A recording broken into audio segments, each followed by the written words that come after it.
Ipakilala ko nga pala sa inyo yung una kong baby, si Sil, at ang pangalawa naman at baby ko ngayon ay si Chula.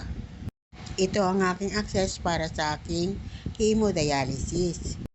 Ang tawag sa kanila ay arteriovenous fistula or mas kilala sa tawag na AV fistula.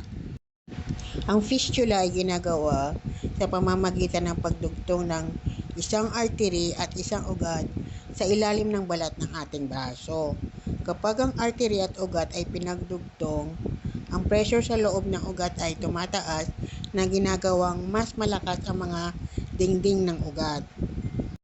Ang malalakas na ugat ay maaaring tumanggap ng mga karayom na ginagamit para sa hemodialysis kasi malalaki yung mga karayom na ginagamit para dito.